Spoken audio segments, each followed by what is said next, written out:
Three, two, right.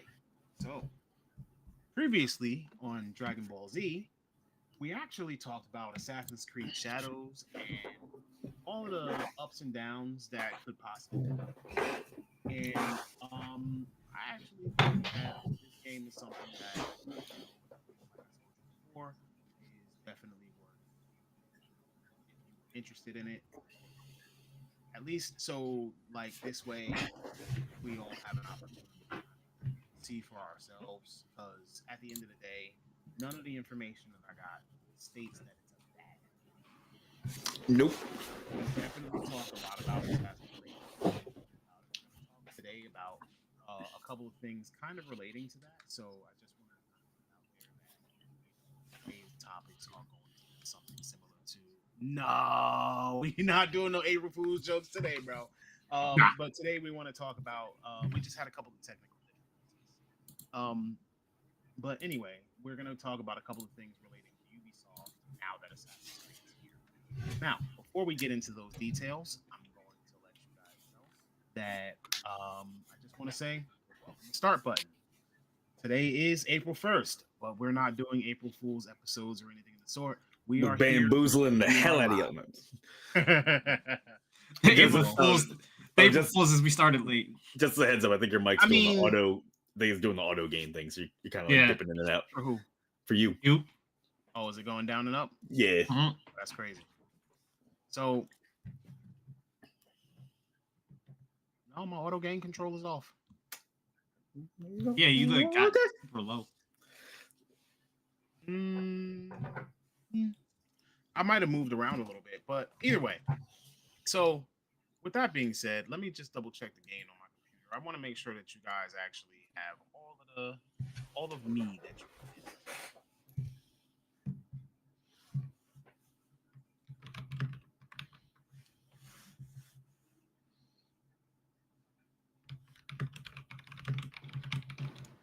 How about now? That's better. good. That's better. Perfect. That's better. Okay. All right. So auto gain control actually turned me down in my computer for some reason, which is why I hate the auto gain control. Anyway, without going into the technicals of everything, I just want to say welcome to Start Button, everybody. We are more than happy to have you. We appreciate you being here. I'm your host, King Anarchy. Here along with me, we have Raijin and we have Hustle. What up? As you know, our core members, you know, all for our core audience. So anyway, I got some fun questions for today. I actually want to get you guys' opinions and I want to get you guys' ideas. If you're in the crowd, please be sure to type something in the chat when you have something to say in regards to the topics, because we definitely like to hear your voices and we like to know exactly what it is that you guys are thinking too. We are very interactive. We want to make sure that you can follow along. And if there's something that you don't understand, ask questions and we'll definitely go into explaining it. Now, starter question for today. Do I gotta brace myself? All right. You I'm do. ready. I'm ready. You All do. right. Let's You do do. it. You'll have to. How much cringe we got? Cringe. Wow. All right. Now this is possibly gonna start a fight. What is the best designed controller in gaming history?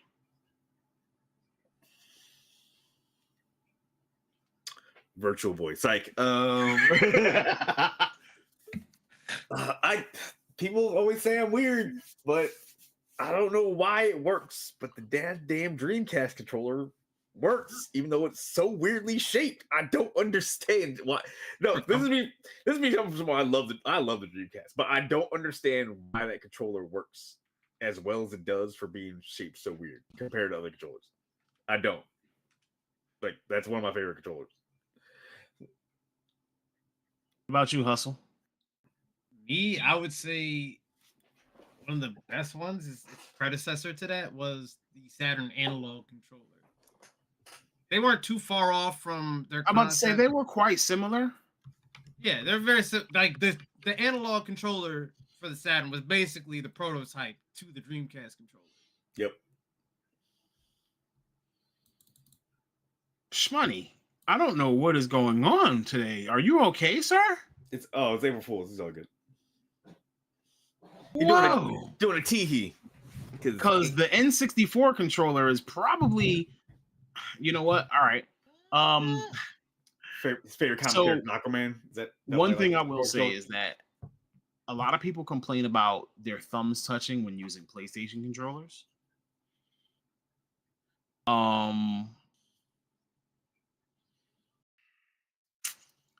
The best controller design to me is probably going to have to be the PlayStation. The Controller? PlayStation 1 without the analogs? No, You mean, even the PlayStation 1. I'm talking about but the you way mean that the controller sits and how your hands are oriented while you're That's- holding the controller. Like, I assume you're talking even if your like thumbs dual- touch because the sticks are close. I'm assuming you're talking about the DualShock 1 through 3. Yeah, like just the Okay. PlayStation, because as you know, from the original PlayStation all the way to now, they've essentially maintained the same design and just changed certain things in DualShock, like adding vibration, adding analog sticks, etc., etc. Yeah. Well, when you said PlayStation, I wasn't sure if you meant like DualSense because that was a departure from the DualShock. It was, but it's Yeah. still kind of overall the same design. Yeah. It's So I just mean like the controller shape. So people will argue me down all day long, and you know everybody's entitled to their opinion. But to me, like, I like the feel, I like the shape, and I like the way that the Xbox controller is, like how they have their little hand grips or whatever. But Oh, it's a great controller. the one thing that I do not appreciate about the Xbox controller is that this angle right here is actually too upward. So my hands, I need a little bit more, just a little bit more outward, and I'll be good. You know what I mean? Like, I need my hands to not be like this. I need them to be more like this, if that makes any sense. Why don't you get the they made a updated Duke controller for the Xbox Series X. Do that. Why would I want a Duke? I don't know. Bigger. Nobody. I don't want bigger controllers. Oh. I used to use, so on like PS2, I used to use the Mad Catz mini controllers. Don't make that face hustle because in the PS2, GameCube, Xbox, OG Xbox era, Mad Catz actually was fairly respectable at that time. They lost their minds after that with the 360 era. Because I will still say to this point, the Mad Catz GameCube controller was just as good as the regular Nintendo GameCube controller. Like, I wish I could bring it up on screen. I actually want to see if I can send it to Loon. Like, Loon, put it up on screen. Bring it up. Like legitimately, but like even still, like I used to use, and when I say that I used to use these controllers, like I had like 3 of them. So, all right, I might have told the story before, but the story is that I had so it was a PlayStation controller, but it was a miniature PlayStation controller, so it was really, really small, right? Like really small. When I say it was like really, really small, I mean like if you could look up the Mad Catz miniature Micron joints, right? It was a miniature controller, but it was small. And for some reason, I liked it a lot better than the original, like the DualShock. So, like, I don't know. I just used this tiny controller, and it was wired, and the wire was like 6 feet. But I felt like I wanted the game in my bed, so 6 feet wasn't enough. So when one of them broke, I just clipped the wire where it broke. So like, because it was a short. So what I would do was, like, if one messed up at the controller part, I would actually clip the wire at the controller, and then the other one messed up at the port. So I clipped the wire at the port. So now I had a working controller that had a short at the port that you plug into the PlayStation. Just Frankenstein controllers. A good wire, Yeah, that messed up at the controller, and I spliced them together. And I made electrical tape. Huh? Did you use electrical tape? Of course. Okay. I kept electrical Nah, tape I on was deck just- as a I kid. was just- Nah, it was just vibes, man. What are you talking about?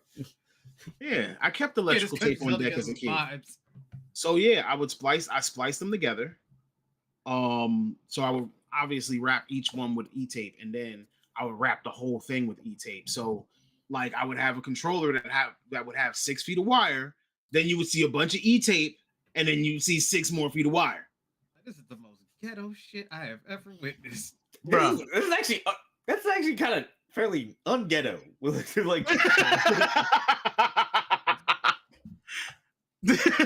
At least you didn't hold it together with duct tape. No. Why would I do such a thing? It was black somebody else E-tape, heard so you like it looked like a wire. Like if it's I like, were in my "Sir, I bed, have some self-respect. absolutely. So yeah, if I were in my bed, like it would just look like a long wire going across my whole room. But either way, thank you, V. I've done everything that I possibly could to make sure, like, and you know, I was into like dismantling and remantling electronics. So that was kind of my thing. I always kept electrical tape. Now, new question, and this I know is going to be a toss up. What's the worst design controller in history? Oh man, do I really have? Man, there's so many. I can't think of. But Nintendo 64, motherfucker. I hate that controller. I so knew much. that was coming. I knew that was going to be the first answer we got. 64. It was N64. Like obviously, there's other bad ones. But no one considers the Wii U in any kind of consider but because that tablet was awful. But that whole system was awful. So it's like came hand in hand. We knew that was gonna be bad. The 64 had no excuse for having a controller like that. Like it really did. You know what's the controller that I'm not a fan of? I'm probably in the minority here for it. I hated the DualShock 3. I didn't. It was too light. You know what controller I also hot take? You know what controller I also hate? The OG, not like vanilla NES controller. That's the one that I have as the worst controller in history. The OG, The vanilla OG NES controller is like terrible. The literal rectangle with 2 buttons and a D-pad. That shit is hella uncomfortable after like an hour of gaming. When they start making the advantage controllers and the max, like, oh my, it's like thank God, because like as the people know, like really Starfire. You hate the Xbox controller. Which Xbox controller? OG Duke, the S, or you mean like the 360? Like the current controller? Like which Xbox controller do you dislike? Because if you say the Duke, I get it, because that was an awkward controller. Yeah, no, like, well, yeah. She's probably gonna say when they made that. What was the one that actually? Was it the Max? I mean, the Advantage was the big like stick, like the fight stick. I think it's the Max. I'm thinking. Let me see. I don't know. I just feel like it's the Max NES Max pad. Yeah, the Super Nintendo was a significant improvement on the controller. She says I have small fingers. The Xbox One and 360. Basically, the current design of the Xbox. Okay, I can see it being a little like more annoying to use like that. Yeah, I can see that. But you don't like the DualShock 3? Why? It was basically just the DualShock 2 with the 6-axis added. It was too light. Yeah, it was a little light because it didn't have the same weights for the motors. Yeah, I didn't like how lightweight it felt. It felt it felt kind of cheap. They had to do that to compensate for adding the gyrometers in the controller, which was weird. Yeah. Like, I don't know why. Maybe it's just me, but it felt like out of all the other PlayStation controllers, this had like the cheapest feeling plastic to it. All right, so let me tell you about the weight of a controller and the science behind why they make controllers lighter. So the DualShock 3, obviously with the PS3, it was a very expensive system. So the controllers did feel a little like cheaper when it came to plastics, but they had to make aside from what Raijin said. So the heavier your controller is, when you're adding the gyrometer, when you're adding the rumble feature, when you're adding all of these different things. So the heavier your controller is, the more hand fatigue you get from playing games, which means that you have shorter gamer sessions. You don't that's why the balance of a controller's weight is actually really important, which is probably one of the reasons why Xbox controllers don't come with built-in batteries, because they want to give you the option to play using no batteries. Because like I've never put batteries in my controller. Like I literally just plug it in and just play, because it's a lighter experience. Another thing too is that the batteries in those things were terrible.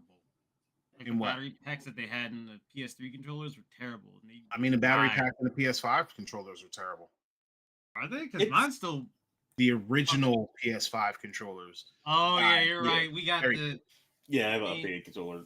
Yeah, we did get the upgrade. It was This like has 3 to perfect weight, 5 though. hours. This But, has like- really good weight to it. Yeah. Yeah. I mean, it's a good weight, but the problem is, like, you ever play and realize, my hands are kind of tired. Like, I've been playing for too long. Maybe if it's a fighter and I'm But- like moving my and- thumbs around. To kind of piggyback what you were saying is like the reason we're making it lighter for 6-axis made it more effective because Sony also incorporated all those games where you're doing the weird thing, like True. playing Lair and like all those I other barely games use and it, like though. playing folklore where you gotta like You know how Snap when the people, spirit when out and people stuff are like doing that. something and they Yeah. like moving the whole controller as if it's going to make your character move a little harder. I barely use 6-axis. I'm not even talking about using 6-axis, but you know how people get when they're really into a game. True. Yeah. But like, yeah, can you imagine playing like because folklore is probably my favorite underrated PS3 game, but like it had the weird like mechanics, like you fight like weird forest sprites and everything. It's like, oh, you gotta capture demons, but you actually like you're fishing with the damn spirit with the controller to pull it out of the enemies and I've stuff like never that. played folklore. That game is so goddamn underrated. That's one of my favorite ones. But it's it needs a remake. It was made by a weird was that level 5 that made that? I forget who made it originally. But underrated game. But that basically the point I was saying, like, yeah, all those weird games where it's like yanking the controller all around. But if you do that with a heavy ass controller, then you're gonna be playing games for what 30 minutes to an hour at most. True. I don't know what it is that they're seeing, but apparently Loon put up a controller. Oh, slide Loon's show. got Loon's just been popping up random controllers on the stream. He had he's No, got that the, Xbox. he's got the Duke and the Duke? S up right now. Before he had the Yeah, that's why I said, why would I get a Duke? Ew, yuck, That's what I thought you meant. nasty, disgusting. That S controller was nice though. That was Yeah. a significant upgrade. I mean, the S controller effectively changed the landscape for controllers for everyone except for Sony. The Power Glove, boy, let me tell you, I actually recently watched a documentary on the It's Power so Glove. bad. It was terrible. It was so bad, like so bad. Like you had this glove that you had all these buttons on, and the glove never responded. And half the time that you were doing things with the Power Glove, it just did not work. Like, Let's talk shout out about to Nintendo for actually trying the Power Glove and actually innovating ahead of time, because they still remember Nintendo also had a light gun. true. So like, But let's piggyback off. Let me join it on the Power Glove thing. Nintendo went as far as to make a whole movie as one big ass commercial. The for Wizard? Power Glove. The movie's called The Wizard, and they made that Power Glove seem like it was like the next generation of gaming technology and shit. Because the bad guy, quote unquote, I guess the So- bully. It was just the rival kid at the tournament. Like it wasn't really the rival kid antagonist. tournament. They had him, his friends brought out his Power Glove in a metal suitcase. Open that. Open It it up. straight up was like the suitcase from Pulp Fiction, where it's just like, what is that? You'll you know, see. they actually did a giveaway with the suitcase, right? Did Yeah. they? I Yeah, did not know that. yeah, It was They actually did a another giveaway promotion for the after- movie. yep.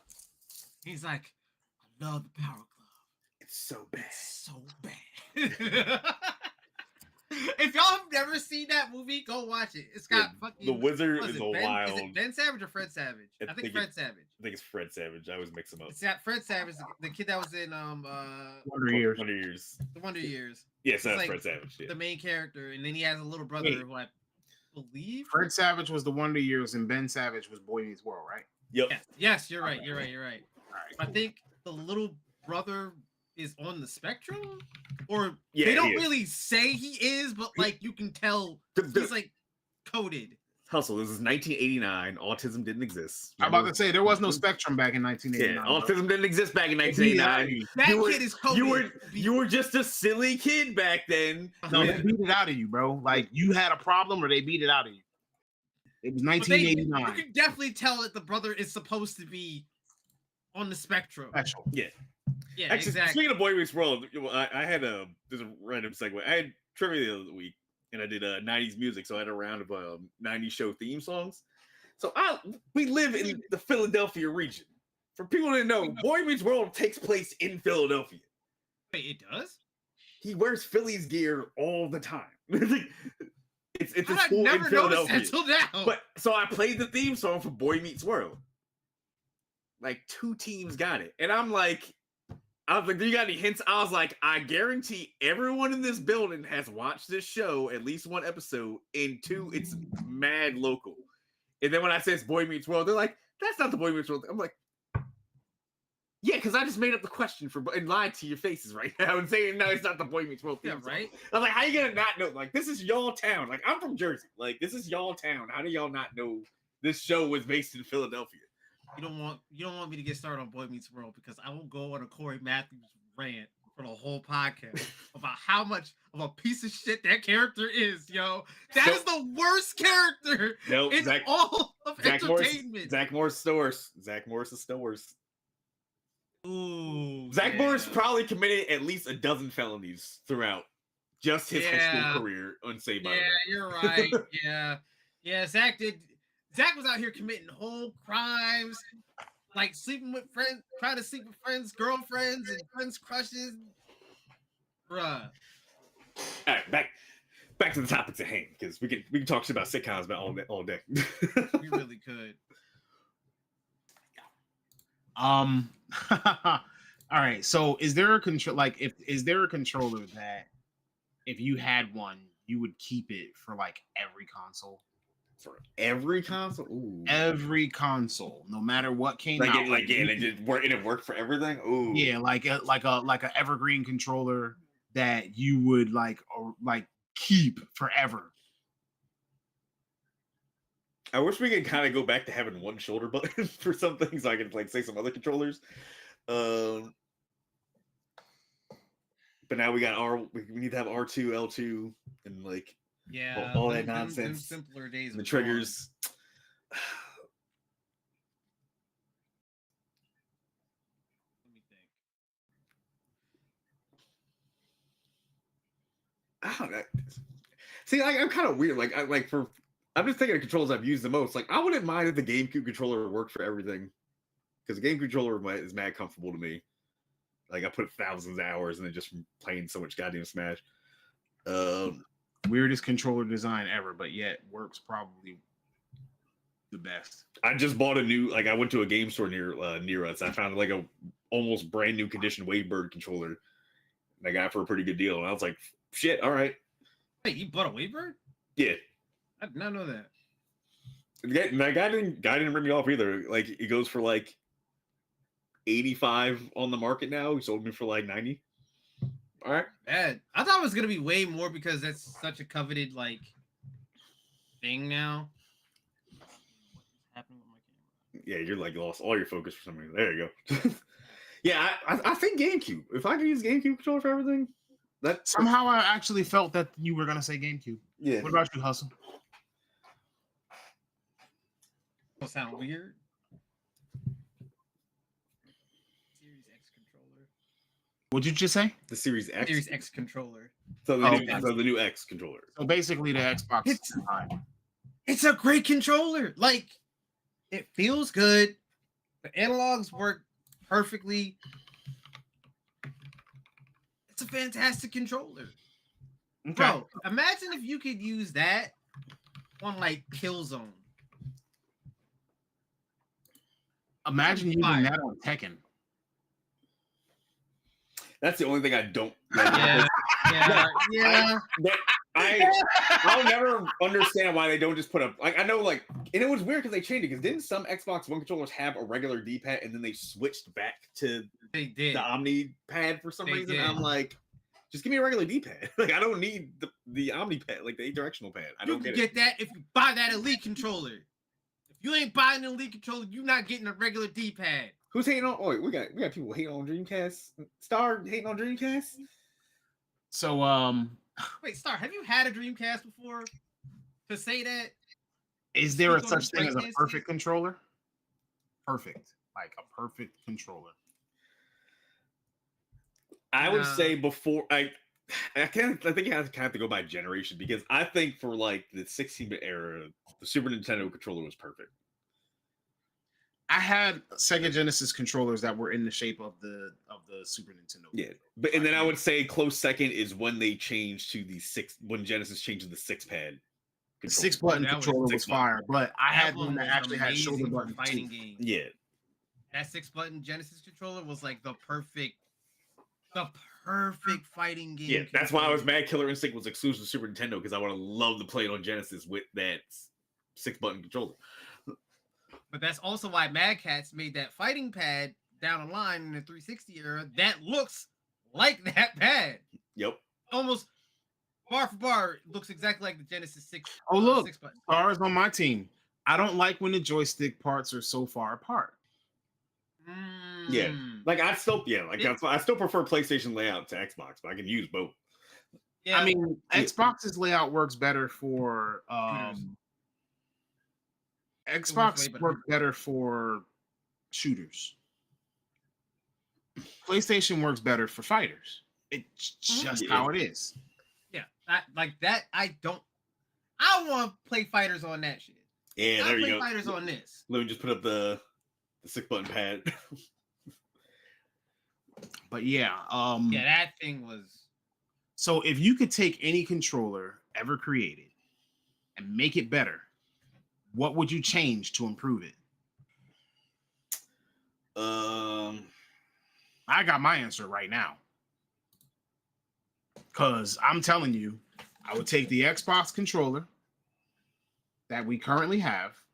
I would widen it out a little bit just to make it a little more comfortable in the hands. And then I would actually put a real D-pad, individual directions. Yeah. I got a couple things like for like going current gen controls, the DualSense. I know you can turn it off for some games, but the adaptive triggers were a failed experiment. We didn't need them. Like, not it's fun for some games, but like half the games that don't work right for, get rid of it. Just put regular R2 L2 back in. I mean, but don't they have adapters on the Xbox controllers too, on the higher end ones? They don't work on that right either. Yeah. Only on the Elite, but no, the PS5 just has that as a regular feature. But But I half the like time, the fact that now they actually, so on the DualSense Pro, instead of like, yeah, they still have the adaptive trigger, but you can also just switch it to mouse click triggers. see, that's nice. I need that. I'm with you on that because also another thing too, like when it comes to the adaptive triggers, I can't be the only one who feels like sometimes I might end up breaking like the trigger button because of that. Because I don't know how I'm supposed to press it. So I had to disable it for Returnal because of how much you're running, gunning, and shooting in that game. I felt like I was going to break the damn controller. Yeah. So the one thing I didn't like about the PS4 controller, I believe it was that the R2 button had that kind of it hung off the back of the controller, and it basically used a spring to keep it in place, right? So that if you put a little bit of pressure, it kind of just only applied a little bit of motion in game. You want to actually say about the PS4 controller?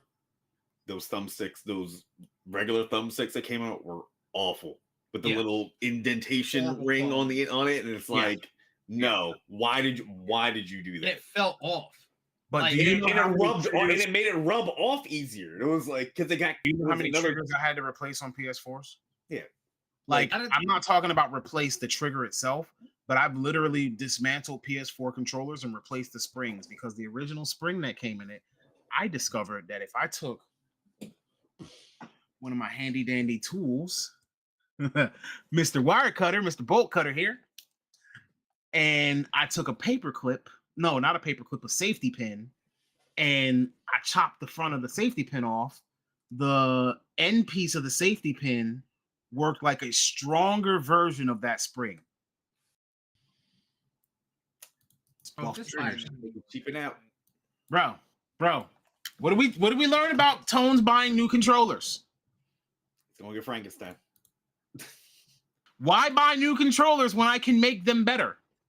To be After fair, I bought guess. 4, it was time to start making them better.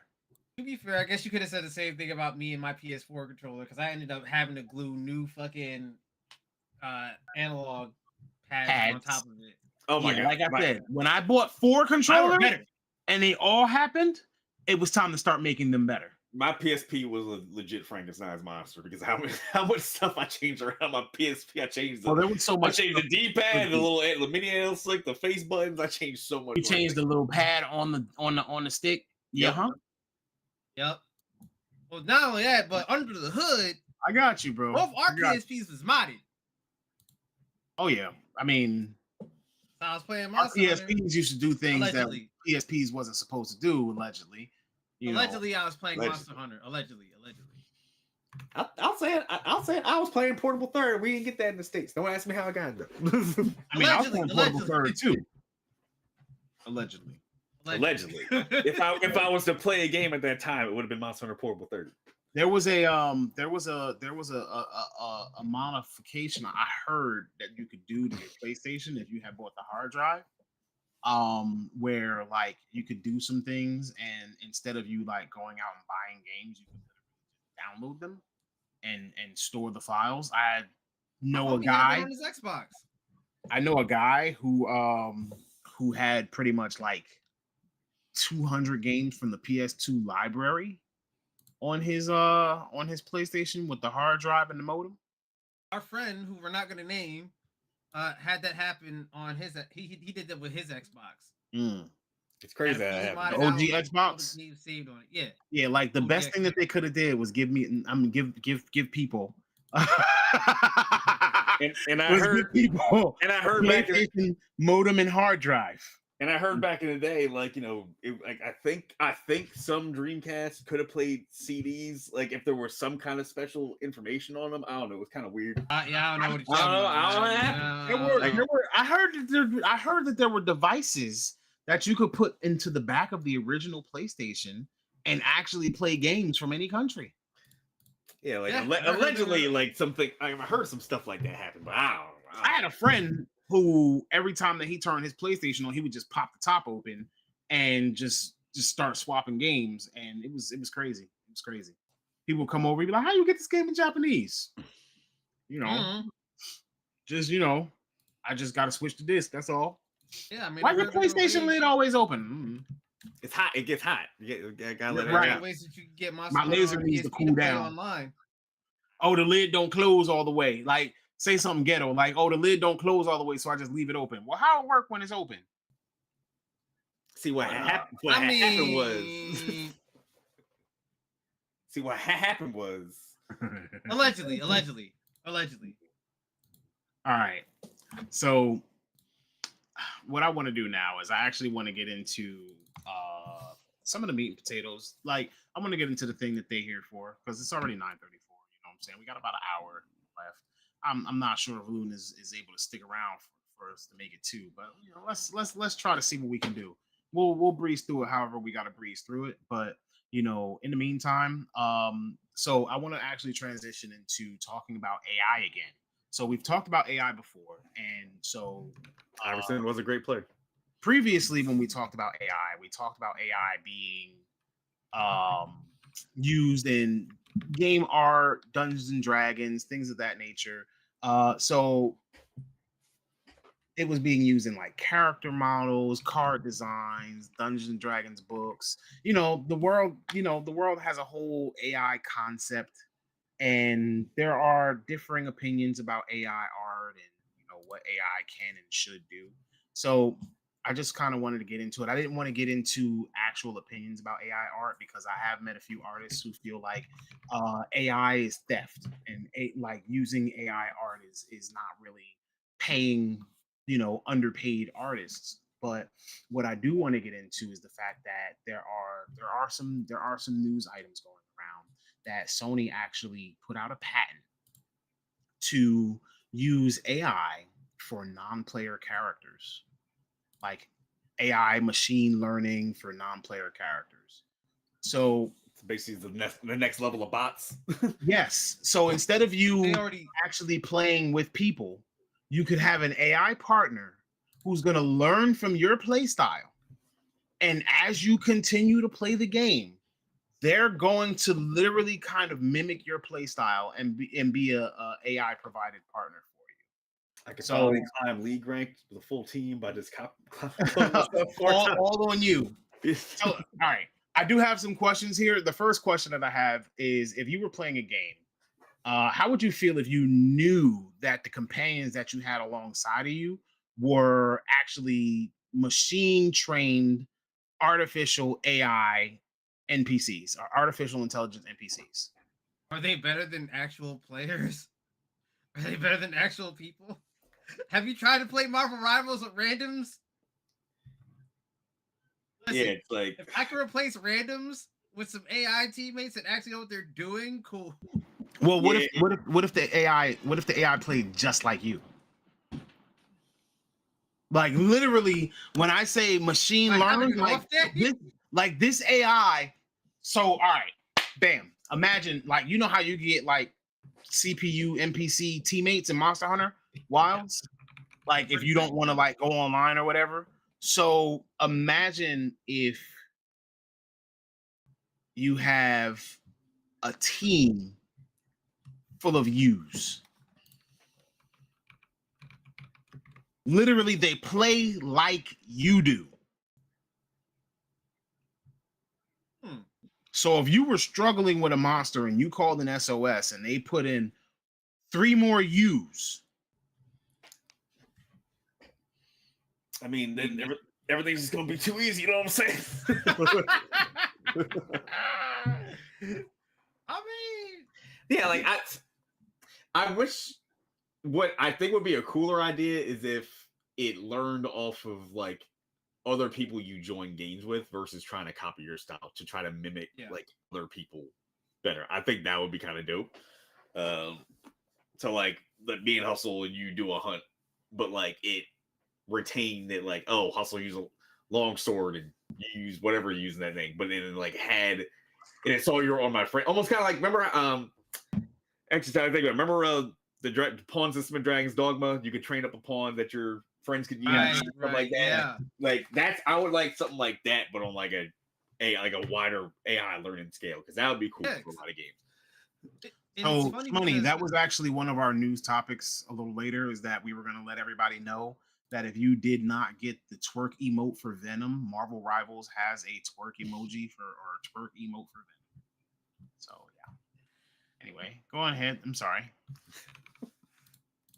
I was gonna say, Microsoft kind of already beat that to the punch with the whole Drivatar system that they had in the Forza games, where like the cars that you're racing aren't the actual people, but they are Drivatars based off the actual driving data of people that are on your friends list. So it takes their driving data and makes a racer that is based off of them. Like when I played Forza Horizon 5, I'll play against like Tone's Drivatar, and it drives like Tone does. That's ooh.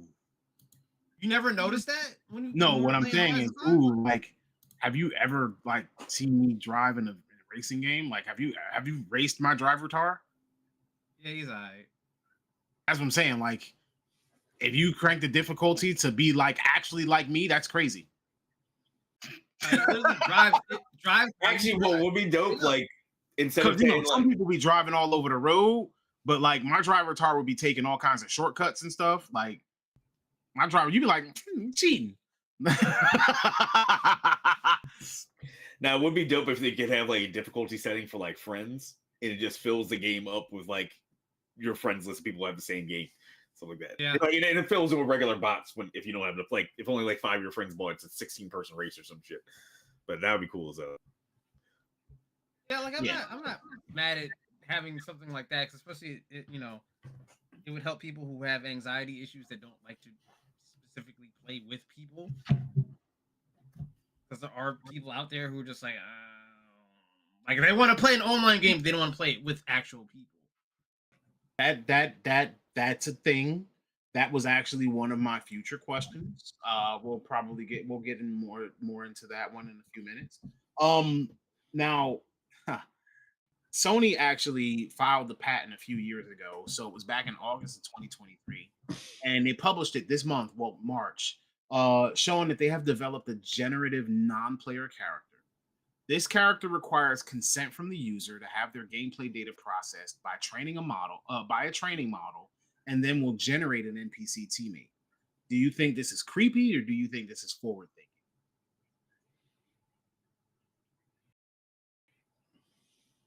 What kind of game are we talking? What kind of game is it? Matter? I mean,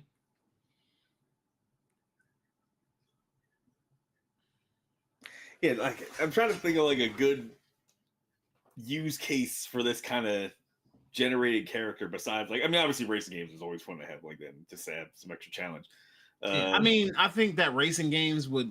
All right, I got more questions in regards to that. But All right. I think racing games is okay, but I don't think it's necessary in racing games because you don't want something to learn off of you race. Like you want to. You know what would be dope though? Having something like that in a action game like Devil May Cry and like trying to like already got a future. I already got a future on that one. We just delete the whole list. We just spoiling it all. or You are spoiling my question. You are spoiling my questions right now, bro. I feel like that would be cool in an MMO. Okay. Party up with like oh my god, if I had to fight myself in MMOs. not even fight yourself, but like party with them. Like do dungeons with them.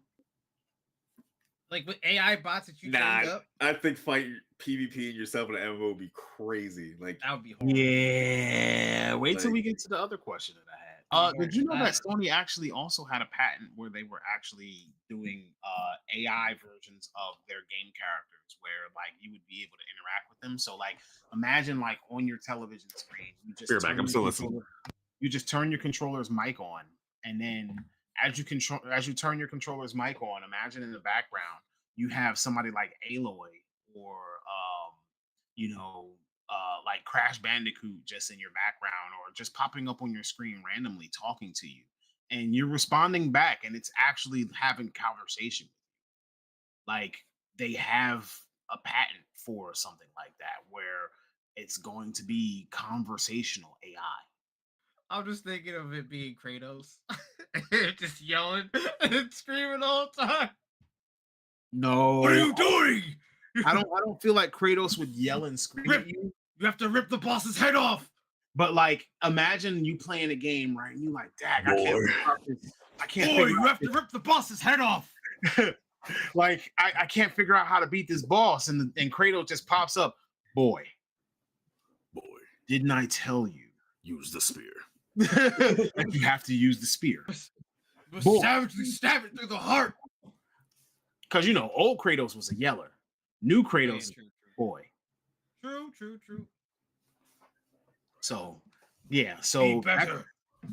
that's kind of a that's kind of an interesting concept to me. Having like a AI kind of avatar that talks to you randomly, almost like a Siri, but without it being a Siri. They have Solid Snake and he just pops up and he's like, "Get you waiting, didn't I? Get you waiting, didn't I?" Now, what if they actually took away our PlayStation themes to start giving us something like those AR avatars? Like AI No. Give me the PlayStation themes. I don't want. bro. PlayStation, give me my themes. We're not playing with you right now. We are not. Yeah, like how they took away the 30th anniversary themes. That was yeah. Woo, yeah. I've said this before. I'm gonna say it again. I did warn y'all they was gonna take them away. Microsoft would never. All I'm saying. They would've never given them to us. You just get ads on your tiles. You're not wrong. I mean, not like there's not ads on PS5 too, but I think there's a little bit more ad space used on the Xbox interface right now. I don't see the point of taking away themes. Like what purpose does that even serve? Here's my thing, bro. Here's my thing. Throughout the PS4 generation, the PS4 era, we had themes. We could change colors. We could change backgrounds. We could put up our own photos. We could customize. We could change what our little icons look like. We could change everything about the background. We could change everything about the entire theme. PS5 comes and we right back to square one, bro. Yeah, like how did we take a step backwards in terms of like because we've gone backwards in features so much from the PS3 to now, it's crazy. Because I was just thinking that because when I was set up my server at home, and I was remember like, wait a minute, I remember being able to stream stuff from my computer, videos, right to my PS3, and we couldn't even do that on the 4. Can't do it on the 5. And guess what? Now you can't use the internet on the 5 without actually going through hoops and holes. Yep. Here's another one too. Here's another example of taking a step backwards. Remember PS3? You could use whatever Bluetooth headset you wanted to on that for a short while. Until they patched it. Yeah.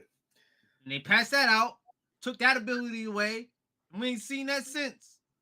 I mean, we did see it on the PS4 for a short while too. For a short while. Because I know somebody who used to use their Beats as their headset. Yeah, you can use your Beats, you can use like the little dongle headpiece things. I use that because I got it for like free or whatever. And then they also updated, so not like because in the next step was like, all right, I'll just use my USB headset, and then 80% of them didn't work even through USB, and I was like, come on, man, like. Let me use. I already bought the system. Let me use something. That's what I'm saying. Like, it's like we take so many steps back when it comes to Sony. It's like I don't get it. I mean, it could be like Microsoft and be proprietary from the start.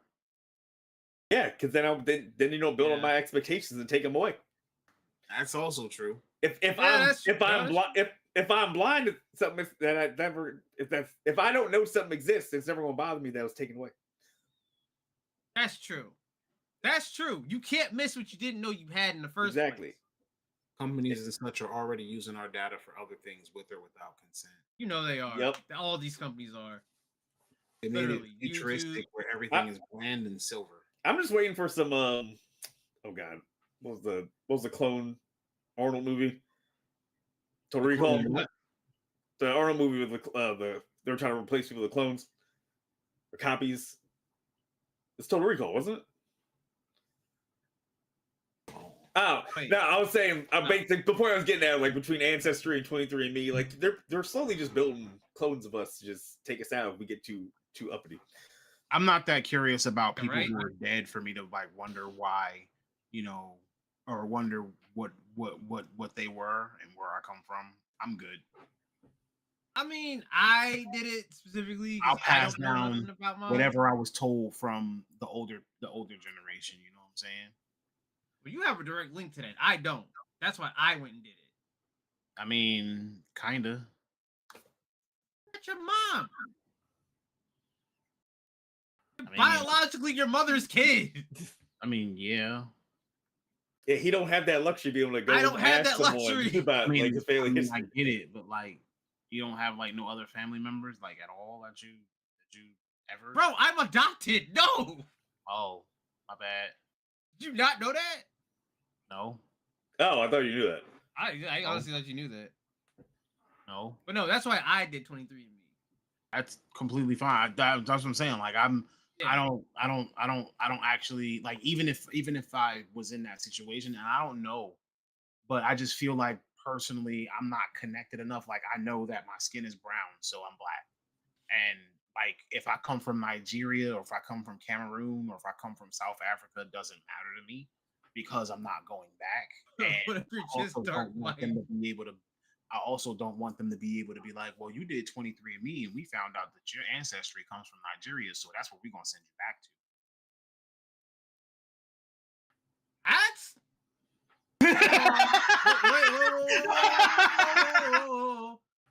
No, you need to actually see like real pictures of Nigeria. Nigeria is actually a beautiful. No, it's not that. It's just that like I'm fine. Send me to Nigeria. Cool. Like if you gonna force me out, you ain't gonna be able to force me out if you don't know where I gotta go. See what I'm saying? You going back to That's easy Africa to know. regardless. They just They got slave ship records. What do you mean? They know where your it's like- ancestors came from. basically it's just They the know. data. I Basically, don't. the data is like they got an exact target. Otherwise, you're just gonna be like, there. It's crazy. I'm indigenous, so Send them to send me to Wyoming. the Bermuda Triangle. That's crazy. Hey, we'll send you. That's crazy. You're gonna be chilling with Amelia Earhart. All right, so would you play a game that utilized a system where it was going to create a teammate for you using AI learning? Would you be open to try it? Yeah. Yeah. Do you think any it's a worse than danger to human the gaming teammates? What was that? Do you think it is a danger to the gaming industry?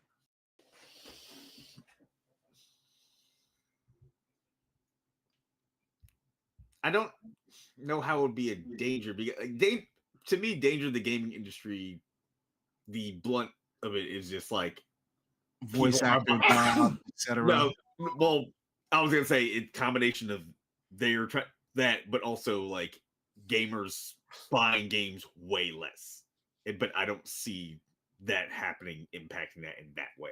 There's a percentage of people that would feel that way, but being realistic, a lot of people will still be buying games. Yeah. But I don't think like there's gonna be people to play them, even if AI takes over 60% of a lot of these games. Because the thing is, like, if it looks good and it's entertaining, it's like it's hard to beat it just because like AI happened to make it or fill in a lot of the gaps. Yeah, like we already have NPCs. We already have the support hunter system in Monster Hunter, which is essentially that. And it like support hunter system in Wilds is competent, which was shocking to me to find like NPC hunters that are actually good at what they do. I mean, What? even the one in Rise, they kind of did a thing. Yeah, that was the beginning of that. Yeah. And they improved upon that with the support hunter system. So, in your opinion, does this move the single player genre forward and allow people to have a better single player experience?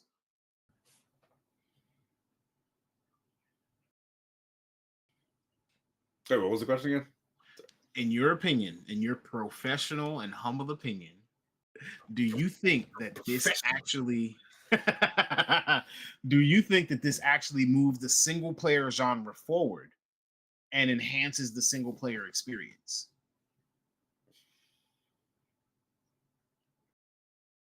Imagine Final Fantasy 16, but now you have an AI companion that is kind of learning from your playstyle, even though they're their own character. It could be a set character, but they're fighting alongside of you. And as you get better, they get better. What you do, like they learn and they kind of mirror or mimic that style in some way. Is this just As a a randomly companion, generated, like a It could randomly be, generated? it could be the secondary character. So say you were playing the protagonist and this was the protagonist's like sidekick, and they were using AI and machine learning. So they were absolute trash in the beginning of the game, just like you might be.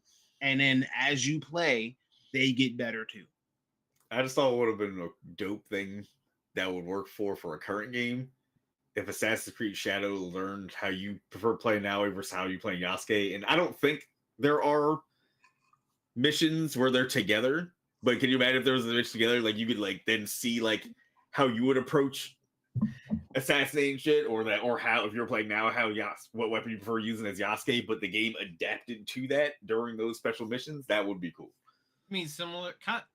It's almost so Even like if it was so taking like your tendencies. yeah, so like I've been playing Assassin's Creed. I've mainly been using the Kanabo on Yasuke, and I've mainly been using the Kanto on Naue. But if there was a mission together where I'm playing Naue, I would see how I'm playing Yasuke, how if I like to spam certain moves or approach people that'd be cool as shit. and fight like that way. That's what I mean. Like if you had to swap between characters, but when you swap between your time on the other character built up in like an AI like script for the NPC version of you to play as that character, that would be cool.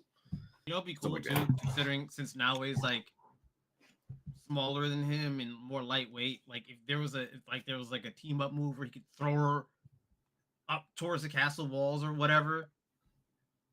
Like there's a lot of possibilities. You could have like combo systems with them. That'd be really dope. Maybe he uses the Kanabo to like booster upwards with like a swing and shit. I'm giving you some free ideas here, Ubisoft. Feel free to take them if you see fit, Ubisoft doesn't own Assassin's Creed anymore. or whatever. Well, we'll talk now about owns that it. soon too. Now I'm spoiling my own stuff, right? All right. So, okay. Would you play a game where it used AI to generate bosses so that each boss was more difficult because they adjusted to your play style from how you played the stage leading up to it?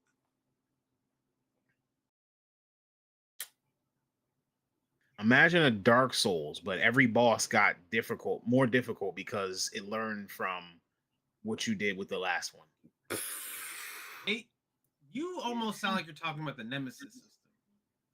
No, The Nemesis system, kind of, but imagine the Nemesis system in Elden Ring Elden learned Ring. how you played, and then the next boss could change based off that, would be insane.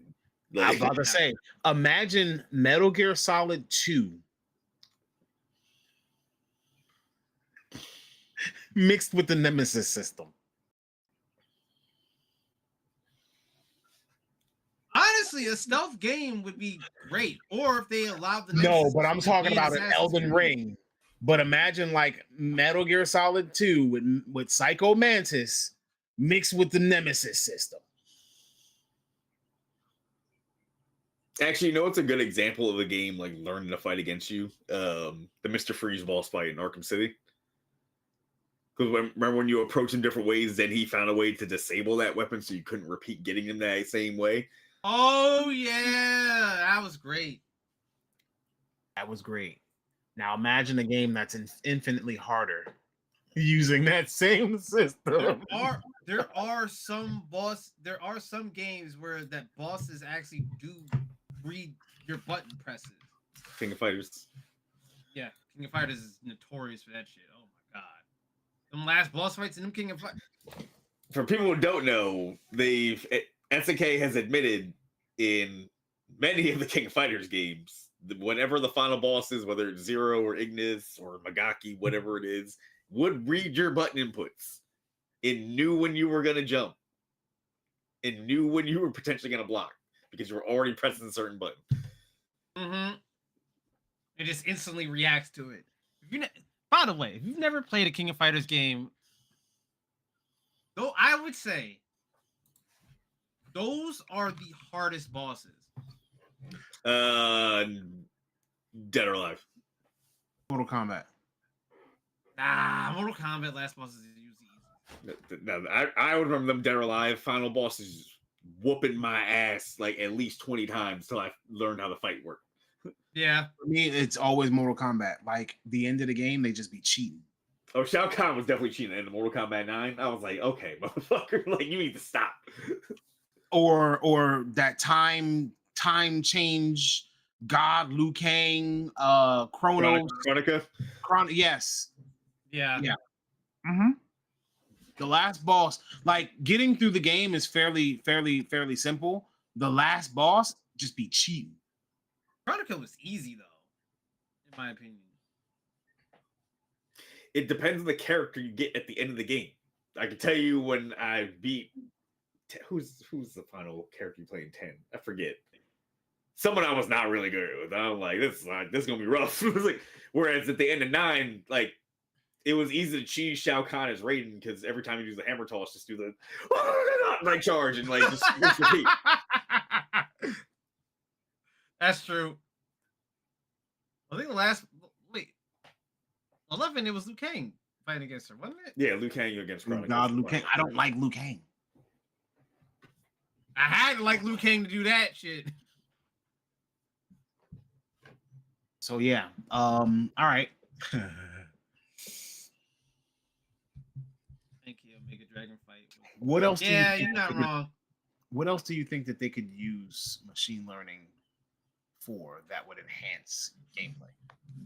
Events, like quest events, like random detailed quest events out in the world would be cool. like in an open world action RPG or RPG where like a world event happens randomly. Yeah, That has quest lines and shit. yeah. And I was gonna say also like imagine like the next era of Hitman with like actual NPCs that can like AI machine learn and shit, and how to actually look out for where you look at. Honestly, thank you, Cynical Taco. It is an honor. My boy Taco. I just got that cat butt. The highest honor you can achieve. So this is my all right. daughter. So are you against Like, machine learning in games altogether, or like are you cool with it? Like, doesn't matter. The only thing I think the only way I'd be against it would be mainly for voice actors. Yeah, I don't want that for voice actors. I don't like AI voices in games. Yeah, they're not great. Like, mhm. I think some of the voices in Shadows, admittedly, some NPCs are AI. Like, I haven't seen anything confirming that yet, but just how some people talk, I was like, this feels like y'all kind of just put this in a generator and Like, with the this is Asian accent. real. It's like this was not a person with a microphone in a booth, was it? Like, you can say it was AI. It's fine. It's I've like, seen some more low budget games that do that. That will use Now, what AI if they actually used AI in NPC conversations? I would like to see that because no, can you imagine like, GTA 6 having like pseudo realistic conversations like from just NPCs you walking by? And Could you imagine the size of that game? Could you imagine the load screen? 230 gigs. Because let's even be on honest, GTA 6 5 like, with like the super fast SSD Gen 4, you still had a load screen. Yep. Could you imagine a generative load screen? Like those load times on fucking on 5 are atrocious still. The way to get around that would be to like there's no good way to get around it because it's either A, you don't load the whole map, or you procedurally generate NPCs as the game goes. But there is something which either way is taking up a lot of fucking manpower. Yeah. It's also taking up a lot of disk space. Yeah. But I mean, the thing is too is that when you depend on AI for things like NPC generation and things like that, it's like you lose out on crafting some memorable characters that I don't want to see go away. Like, imagine if they did that shit with Cyberpunk 2077. That would suck. Because one of the great things about 2077 is all the characters that are in that. Even if they're not big characters, you still have some pretty memorable NPCs there. Like, imagine if like Victor was not this deeply written character that they made, that they got a voice actor and they modeled and all that, and it was just procedurally generated NPC, like random. But what if it gave a performance the same way you didn't even know? I guess we cross that bridge when we get there. Yeah, like they made it so that you could have talked to Kojima in the nightclub or in the bar. I mean, you can. Actual conversation.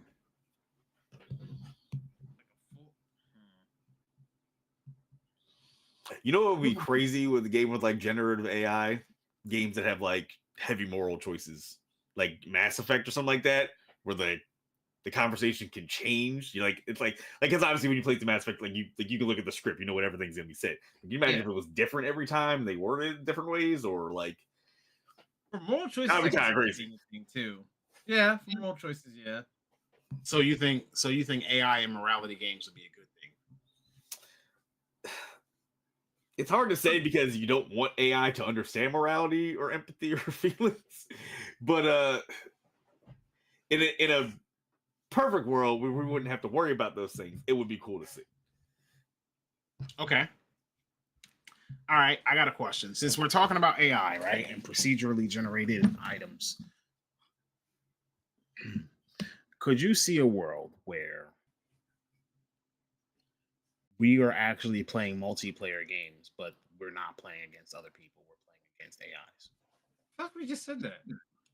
No, That like he all wants to actually talk AIs. Like Imagine getting into a Call of Duty lobby and you're not playing against anybody else. But they play like people. Would they be less toxic on the mic? Can Yeah. you imagine if the AI teammate Could you imagine them? and the AI trash talking? talk? Oh my! Could you imagine them calling out directions? I'm Skill done. issue. Russell Simmons to the right at your 9 o'clock. No, I mean like it listened to so many like Call of Duty lobby chats that it can mimic lobby chats. I don't want that at all. And I just love sorry, I just love the worst case scenario of like a woman talks to the mic and then the AI is like, oh my god, it's a girl who's the girl's campaign. Yo, It just proceed like congratulations, the AI is now proceeds to go sexist. the most like neck beard base patrol. It would be like, ladies and gentlemen, congratulations. We have now invented Skibbity AI. oh my god. Skibbity AI. That's Way what to I'm go, saying, like, human I race. don't know if I Give want it AI. because what is it being trained off of? Is it gonna be trained off the average Call of Duty lobby? And I mean, that- if you have to look at it statistically, right? I don't want to get If you called got to slurred look by at it AI, bro. statistically, you take the biggest source of data and you use that for your machine learning. So if you go based off of what is 90% of the Call of Duty lobbies, yes, the average Call of Absolutely Duty. not. Absolutely not. No. Yeah. Absolutely not. But how impressive would it be if it could mimic it perfectly? You mean Very getting called a impressive. slur by a robot? Could you imagine being called a slur by a robot whose balls didn't drop yet and sounds like a 6-year-old? I would quit playing games. I would quit gaming. Ladies and gentlemen, we got a 1 robotic year later, and we've come full circle. Full circle. You remember the question. Have you ever been called the N-word by a 6-year-old whose balls hadn't dropped yet? Now you can get called by robotics. Now you can be called robotic balls. the N-word by an AI who sounds like That's a why I 6-year-old. don't want it in the game. 'Cause it's Man, gonna I be love trained the off of future. worst people. Oh gosh. I don't know what's wrong with us today. It's just gonna be an AI. It sounds like It's just Uncle it's Ruckus. April Fools. We're just doing a silly episode. It's just a little silly thing. Maybe a little bit. Maybe a little bit. Boys people. Oh, All right. I got a little bit of a toxic question. You ready? Oh Lord. All right. If you were going through a game that had AI companions that learned and were constantly learning from how you played and mirroring your play style, but you felt like they didn't really perform well, would you put it on the NPC? No, I Or would you accept the fact that you suck at the game? so my brain was going where you were going, but here's the scenario I laid out. You're playing, you got your AI companions that's learned from you. Let's say you scream out your mic, your controller picks it up, and you're like, "Oh, what the fuck are you doing?" And then the AI just turns back and looks, and then it goes like, "I learned it from watching you."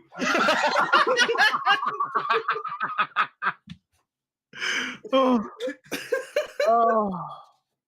At that point, you really don't got anyone to blame but yourself. Like, Yeah, let's be real. you can't say shit. You gotta go look in the mirror and be like, All right. "Am I trash?" All right. All right. So what if the game didn't tell you in plain words that it was using machine learning for the NPC partners? And they just Would started you doing felt that they were wild, like, completely smart shit? incompetent. It started doing wild, smart shit, or just super incompetent. It was like mad incompetent, but like it was in the language when you first agreed to the terms and conditions of the game that nobody reads. But you did agree. Actually, I would put that. No, you wait to put that in. You put that in right when you beat the final boss, or whatever. And Yep. it's like you and your companion who learned from you, and it's like, what? It's like, Huh? yeah, be but, like that. Wait, what if they that were, whole time, that mad? Like, what if they were wild incompetent? Like, I'm talking like almost like walking to walls type incompetent, but they learn it from you because you used to fall asleep on the joystick and be walking into the walls. I can't see people being happy with that. It's like, damn, that's not right. They learned that way off of me. Oh goodness. Oh gosh. I don't see that ending well. Oh goodness. Oh. So would you want your money back? Anything, people do anything to escape accountability. Like, but you be like, yo, this game sucks. Like the AI, like the NPCs are trash, and like I'm forced to work with these NPCs, but they're not really doing anything. Hello, Nicholas. Anyway, I'm forced to work with these NPCs, but they're not really doing anything. They keep walking into the wall. And then when you get back to the store, like say you bring in the game back to GameStop so you can get your money back or so that you could trade it in. And then the GameStop clerk tells you, well, you know that the game has AI machine learning. And so the NPCs are literally mirroring your play style. Like, is that how you find out that you sucked at the game? And like, you're just bad? People still wouldn't accept that though. Have you played? Listen. We all play competitive games that are team based. Tell me more, Nicholas. The Nintendo Direct for Switch is tomorrow? Yeah, tomorrow at 9 a.m. Yep. Eastern or Pacific? Listen, I'm hoping. Eastern. I'm hoping $350 per price. What I told you. You said 400. If it exceeds a certain number, I ain't buying it. I'm hoping 350. Price to performance. 350, I might be okay with. 400, no. What about in the middle? $379.99. It depends on how much of an improvement over the course of it. Now, me and Hustle got back from getting food earlier, and I was like, curious. what if, I was Depends like, on how much. What if it's a wild card in the middle between $354 and just $379.99? $374.99. Gotta have the nine. That's seven. Yeah, I said $374. $374.99 is still one of those. That's one of those sales numbers. It doesn't have to end with a 9. It does. We don't do that. We don't do that 4 nonsense. It's 5. Better online new Smash game announcement. I'm hoping. All right, not new Smash. I didn't even see any rumors. Smash. All right, so even when the Switch came out, we didn't get a Smash announcement for like a year or two, right? Yeah, the next E3. Yeah. Now E3 doesn't even exist anymore. I can expect a Smash announcement next year, but at launch, not a launch title. Not a launch title. Hoping a lot. I don't expect a Zelda title announcement at launch because they just launched the Zelda and it's backwards compatible. And we already just got Pokemon Z through A announcement a couple of months ago. So, I mean, that'll be on it too. Right. Yeah. I think if I'm right, it's coming out for it initially. I mean, it'll be for both, but I'm assuming we're getting the release date. We're getting the price. Yep. Probably and the pre-orders will probably go up too. Yeah, and probably the trailer / release date. Maybe it's like surprise launch time. The new 3D Mario. That's probably a strong case for showing. Mario Kart is a launch title. You know that. Metroid Prime 4 may be a launch title because they just had the trailer. So that's copium. I mean, the game's probably done for Metroid. What I'm saying is it's copium because you want Metroid Prime 4 like right now. Yes, but also I'm also on record on the show saying I will buy a Switch 2 on launch day if Metroid Prime 4 is a launch time. Yeah. I'm going on record right now and letting you guys know that when Metroid Prime comes out, the day it comes out, I'm gonna write up a special episode. What if? What if they show Wilds as a? I just want to see if he comes, bro. I just want to see if he comes. I told you, like whatever day it comes out. If it comes out on a Friday, we doing a Friday ep. I'm telling you, I just want to see if he shows up. If you do that for the Friday ep, I'm not showing up. or I'm gonna just be this the whole time, like I mean, I'm cool with that, but but what's I that- just want to what's see your that opinion on you're that, Ryan? What's your opinion on that, Ryan? here. What if one of the titles is Wilds? It's possible. We gotta get World first. No, I don't think so. I Like, but here's the thing. Here's the thing. They're making all of these games for the Switch 2, and they're making like they're talking about bringing over Dragon Ball Sparking Zero, and they're talking you're talking about bringing over all of these different titles that we're playing on PlayStation and Xbox. And here's where my expectations are starting to rise. And this is what the dangerous part about having, this kind of announcement is, because what is this system going to be capable of? It's still a portable system. Is this system going to be Steam Deck capable, or is it going to be Switch capable? You know, I can also see happening tomorrow. Official announcement of Game Pass on Switch for the Switch 2. That's possible. Because they've been talking about trying to do that for a couple of years now. So it's just like, why not do it now? Finally, We're gonna get to see if that mouse rumor is true. Mario Paint 2 finally. Bruh, if they put Mario Paint 2, that shit's gonna go crazy. Mario Paint 2 as a launch title on the Switch? Come on. Or just installed on it. Actually, you know what would be dope too? New F-Zero. But we ain't getting that. Listen, man, my I'm hopes hoping they died cap for on the that a make- long time ago. I Well, gave up there was on that. also- I hope they cap on the Vegas for taking more lenient, because then I don't see why not for Steam type stuff. Okay.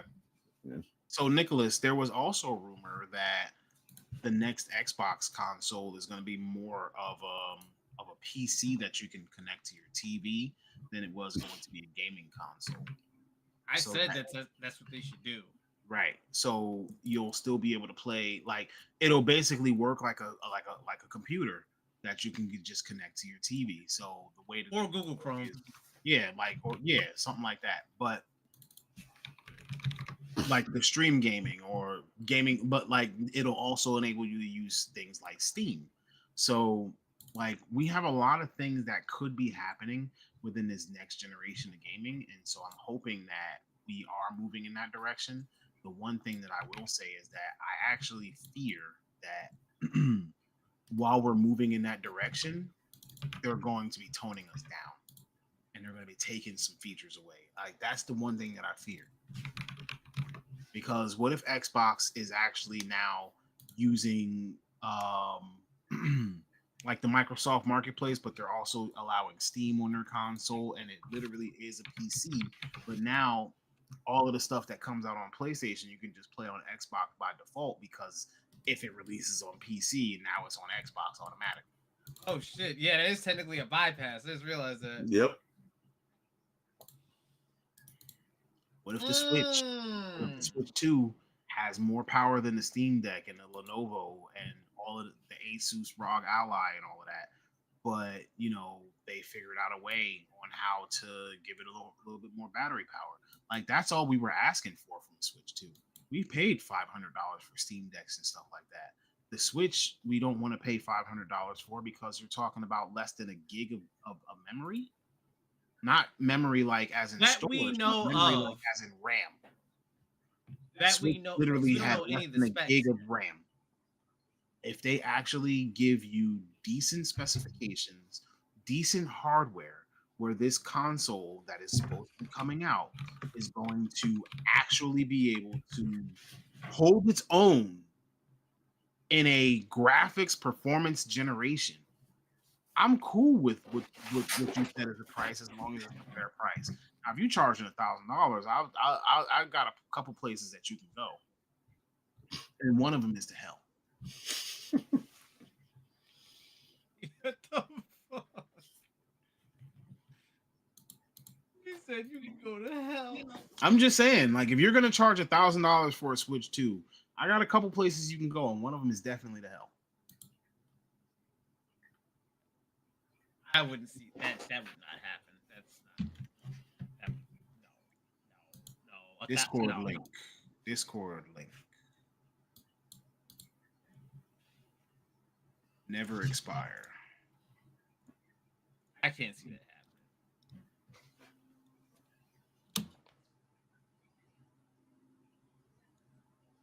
Do Discord links not go into the chat? I thought you could. We'll make sure that the Discord link is at the bottom of the video once this is over. I think we usually put a link to the Discord every week that we put out our episodes. Also, I want to say make sure you guys follow us on all of our socials. We have TikTok, Instagram. I believe we also have Lemonade or Blue Sky. I know that there's probably a star button, Twitter, but definitely the more that you interact with us, obviously the more our platforms grow and the more we can get put in front of other people. One thing that we want to do is we want to grow. So now it does not expire, so it should be okay. I do want to get into the fate of Ubisoft because Ubisoft actually made some really big waves outside of Assassin's Creed Shadows. Like I said and gave purpose in the beginning, we definitely talked about Assassin's Creed Shadows last time, and this time we're going to talk a little bit more about it. Not really in detail about the specific game, but this time around, Assassin's Creed Shadows is actually making news because of Ubisoft. So when we discussed on a previous episode what may happen after Ubisoft launches Assassin's Creed, we knew that this was kind of a make or break moment for Ubisoft. We knew that Assassin's Creed Shadows was actually going to be the game that's going to survive as a company almost because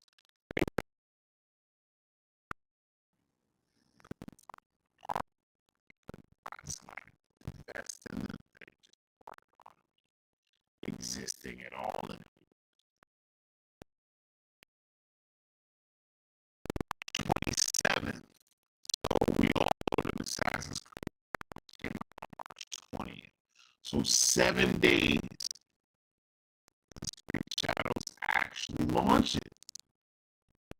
New subsidiary company that is going to inherit the licenses for Assassin's Creed, Far Cry, and Rainbow Six in exchange for royalty that will be paid to them for each of those titles. Now, it's actually a brand new company. It's a brand new venture. We don't have a name for it yet, and it's actually valued at 4.3 billion US dollars. And it will also see Tencent invest into it at 1.25 billion for a 25% stake. What's wrong with my mic? Autocorrect. So sorry. Stake.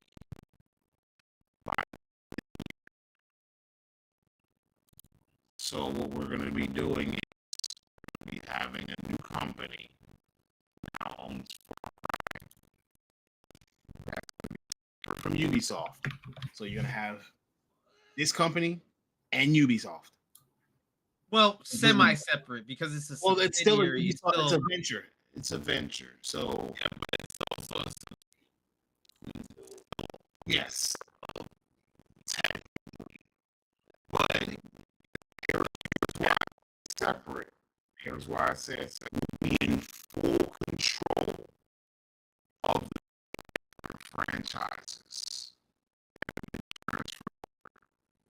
and the Tencent pursuits, as well as any that are currently. They're literally treating it like a separate.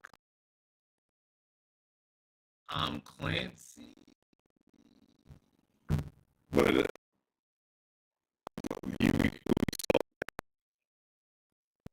exclusive rights to the company.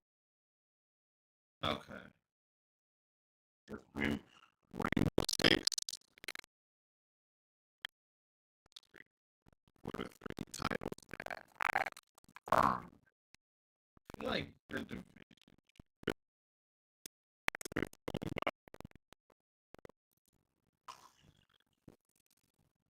You need to hop on that division. I'd buy that. Division 3, the new new Rayman, like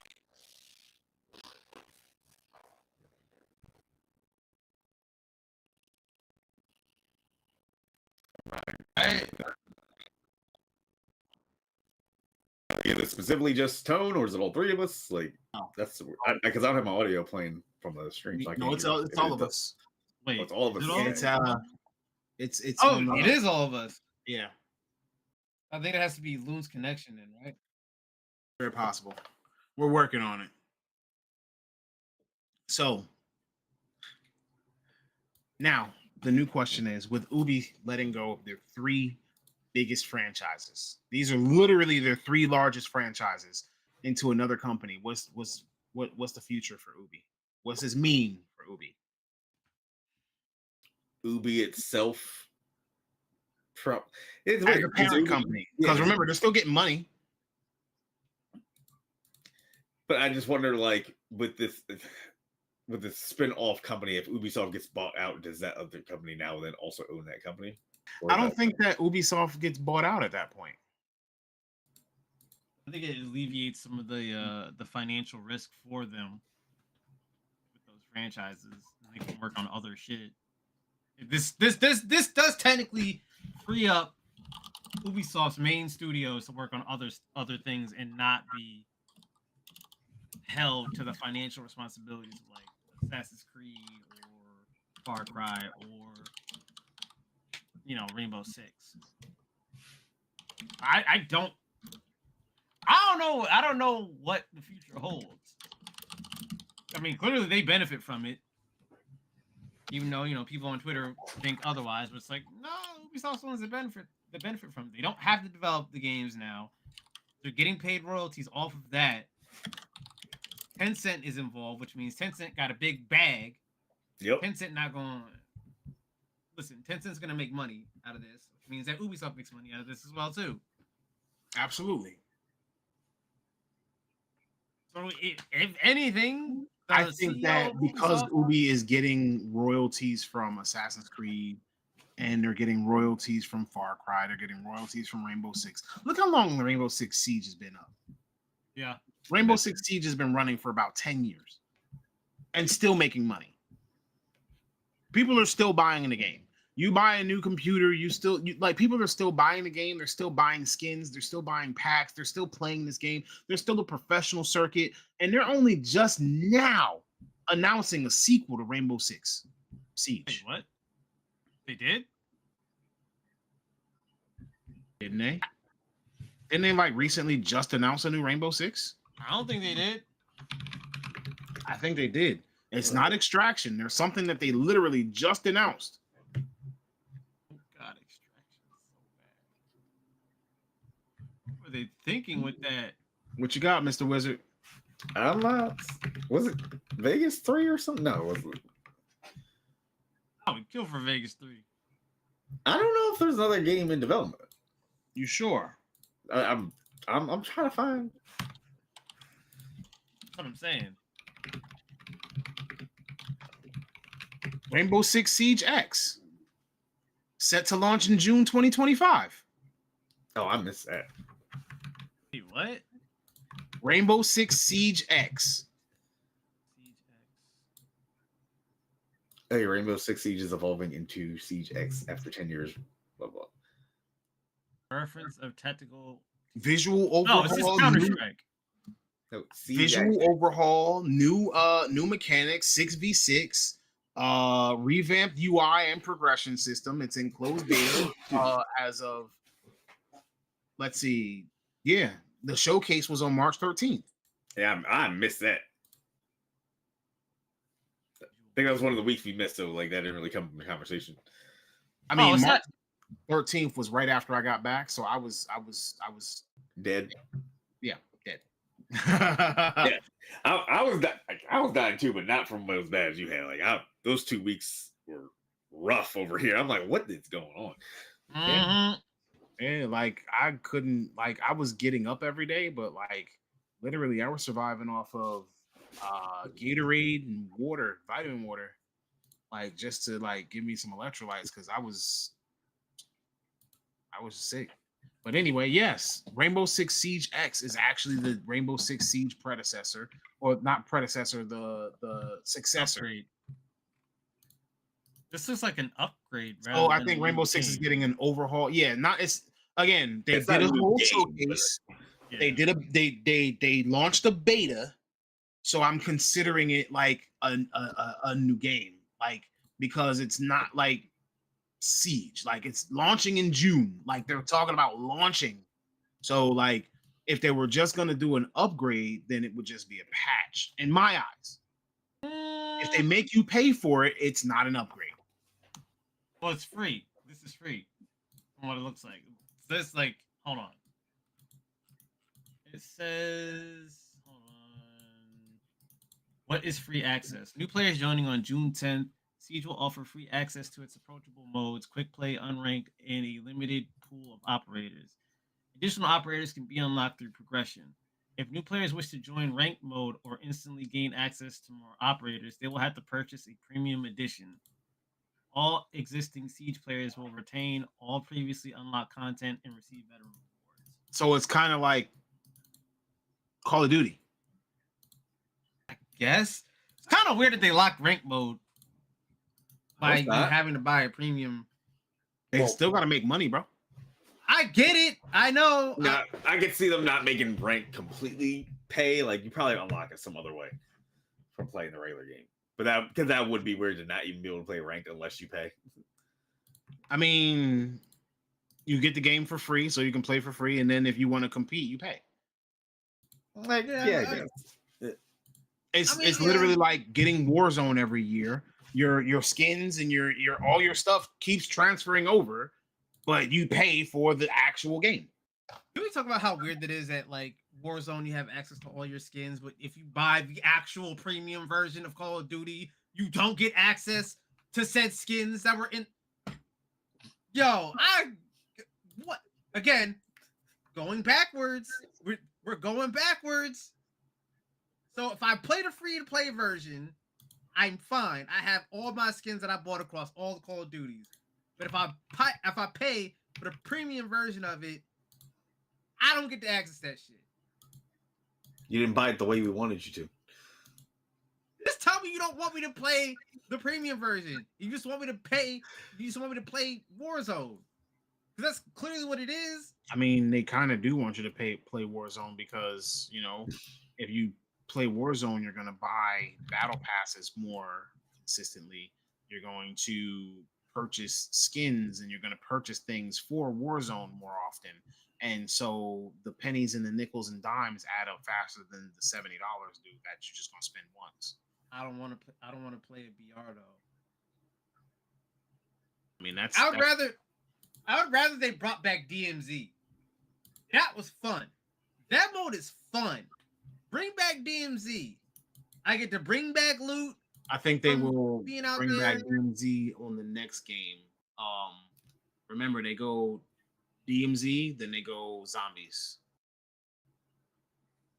Which So- zombies is fun in Black Ops 6, don't get me wrong. It's fun. But like The gang. I like DMZ. It was a great mode that they had, and they just like, nah. The gang.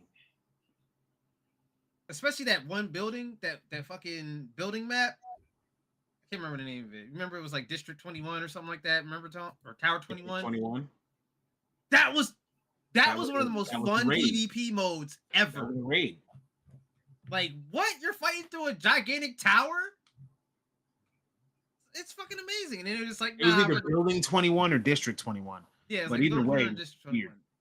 That was a fantastic mode that they just got rid of and just stopped supporting. And then Yeah. they also messed it up too by adding in pay to win skins that unlock certain perks. I don't know why they did that.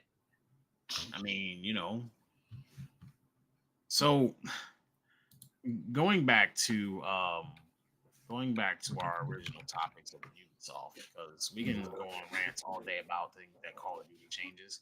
But going back to our original questions about Ubisoft. So do we think that Ubisoft will go into other aspects of the business, or will they simply focus on other IPs? Maybe revive something that was successful before and like provide, because remember, Assassin's Creed was like a big piece of their focus, and they had what is it, at least 6 to 8 studios worldwide. Yeah, Something something like about that. They had Montreal, they had I believe a San Francisco studio, they had a couple of studios in Europe. There was a Boston studio at one point. Yeah. Do we think that they're going to focus on games, like more games, or do you think that they're just going to kind of start doing other things in the business too? I think they should focus on their other games. In my What opinion. would you want to see from them besides Rayman? I know that Raijin hates this series. I like it. Well, I like the second game. I don't care for the first one, and the latest one was ass. But I would like them to go back and work on a new Watch Dogs. A good one that they don't have that stupid system they had in 3. That was bad. I don't know why they just omitted having an actual character that you can connect with, as opposed to just random NPCs that you can just like play out in the world. What? Give me a good Watch Dogs that's like 2 again. I got a hot take. Wait, what? I said I got a hot take. Watch Dogs is inherently a great idea for a game, but I feel like it's a little too difficult to execute unless you're going to pour resources into it, like from a studio like CD Projekt Red or Larian, Yeah, where you're not focused on anything else but that game. Yeah, you're right. Yeah, it does need a lot of attention to it. A lot of attention and care. Like, I think that Watch Dogs would be infinitely better if not only you try to maximize the gameplay aspects of it, but like the story has to carry the game. Yeah. Like how we felt about Infamous. Like, could you name an Infamous game that was actually bad when it came down to story elements? no. They're all great. Even the DLC for 2 has a fun ass story. That's Even what I'm the DLC saying. Like, Even the DLC for Second Son was great too. First Light. yes. Although technically that was wasn't it also that was a standalone. It was a pseudo standalone, like It was play still- thing next, but it's like, yeah. It was still a prequel. Right, but I'm just saying that utilizing those different informations, like Watch Dogs is kind of a series that requires something like that. To me. Now I could see them going full tilt into the Division. I could see them going into the different Tom Clancy games and maybe focusing on that third person shooter aspect and element. I could see them trying to go into their platformers. Like I said, the Prince of Persias, the Raymans. I could see them going into, making more fun games. Ubisoft obviously wants to continue making money. So I don't know where this is going to go, but giving up those big titles means that they gave up what was actually taking the vast majority of their resources. I want them And to putting put it more on somebody resources else. into the Division. It was. I don't want them to put more resources into the Division. I love that series. Just don't give us that Division Heartlands, whatever you want to call it. Yeah. No, don't. The one thing Never- no, Never sorry. do that again. the one thing I've wanted Ubisoft to finish for so long, this is like over a new Rayman, over a new Prince of Persia. Sands Like, of Time remake. no, but yeah, I've wanted Beyond Good and Evil 2 for so goddamn long. Oh, I keep apparently forgetting that game is that's a supposed thing. to still be in development. Yeah, like I love that first game so much. And like when they first had that first teaser trailer, what was that, like 2008, 2009 or something? It was a long time We ago. almost had 20 years at this point. Yeah, I'm like, yo, they remember Beyond Good and Evil. And then like another 67 years in limbo. And I'm like, yo, like this game has the potential to be so damn good and memorable. And visually, all the stuff we've seen looks good, but it's like, yo, like the development hell is insane. I want resources finally dumped into that to get finished because damn. The ambitions that they have for that game are insane. Like the planetary travel and all that. It's just like, yo, y'all might have the biggest game possibly next to like GTA 6, which we might get GTA 6 before we get Beyond Good and Evil 2. We are getting GTA 6. We're getting that this year. But, I don't know about that. It's Think about it. There's We no We way. haven't gotten the second. There's trailer no yet. way it's not coming out. It's Rockstar, bro. They said it's coming out in 2025. It's coming out in 2025. Like there's no way. The latest would be holiday season this year, but it has to be before that. It's coming out this year. Yeah. Like I And can see it. honestly, I'm thinking GTA 6 is hitting September. This Don't motherfucker. speculate This too long. motherfucker. Everybody's back to school. Professors might well just like cancel classes first like 2 weeks. It's like y'all come back when you're ready. Yep. It's about to ruin. It's about to. And I ruin guarantee you, we get our second announcement for GTA 6. That's gonna come with a release date in the summertime. Tell all your friends the moment that they announce the GTA 6 release date. Tell them don't plan nothing around that. No baby showers, no weddings, no birthdays, no bar mitzvahs, no nothing. None of that. No quinceañeras. No, none of that. No christenings. Ugh, I don't Just- know why I looked it up and made me sad. That last trailer for Beyond Good and Evil 2 was 2018. I mean, you could plan it, but don't invite Maybe me. gonna show up. Don't invite me. GTA 6 will be like Broketober. Definitely valid. Well, what else is actually all right? Outside of like, what else is coming out within that time frame that Call is of like Duty. highly anticipated? Call of Duty.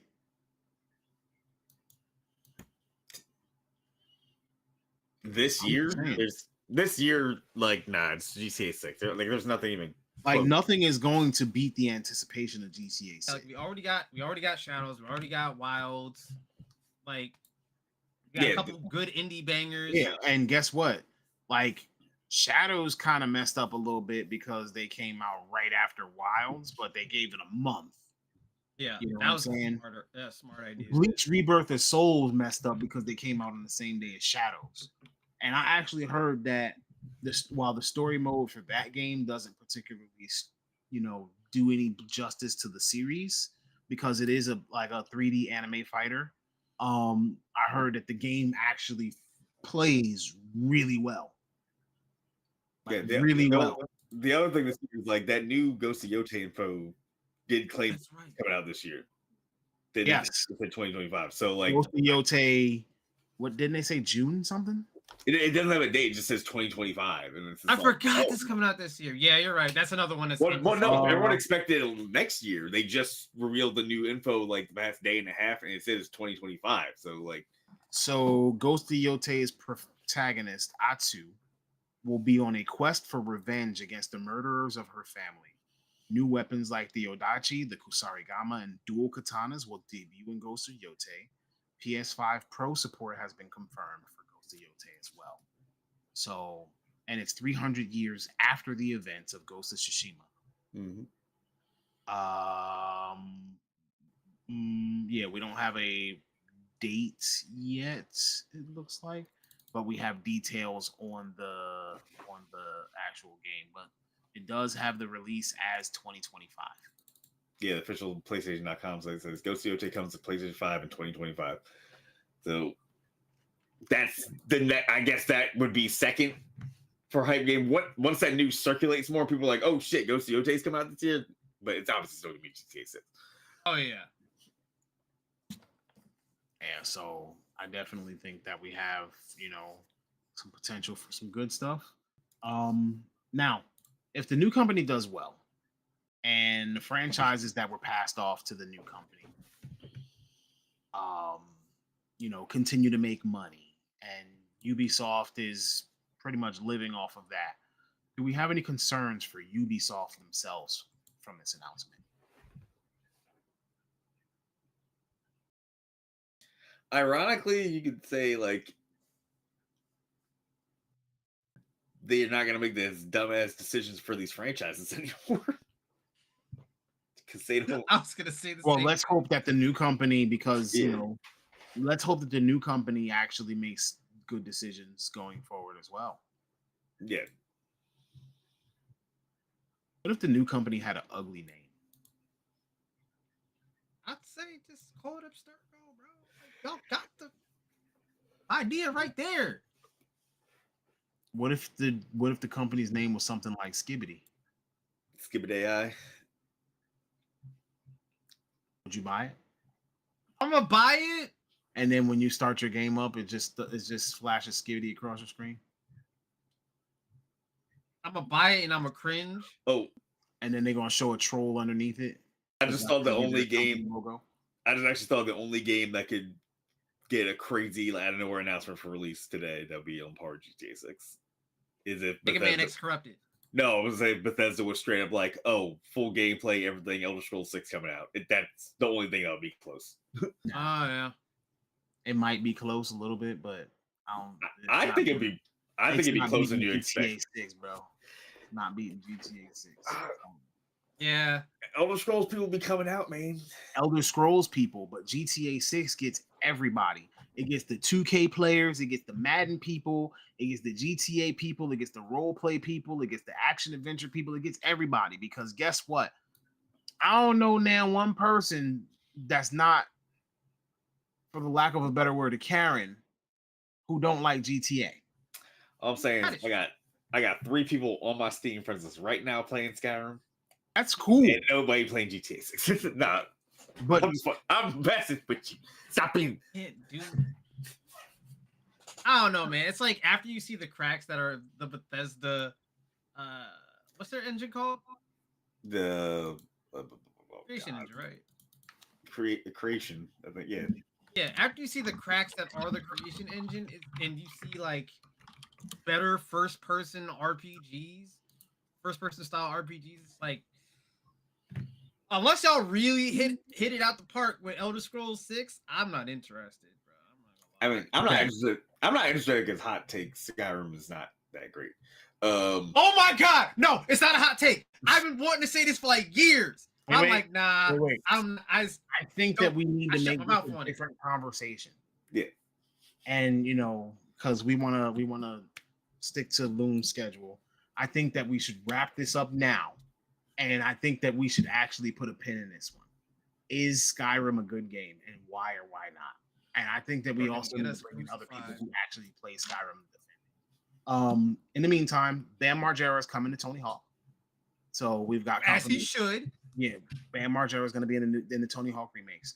Now, at this time, I do want to say thank you all for joining us, and I also want to let you know that we appreciate you.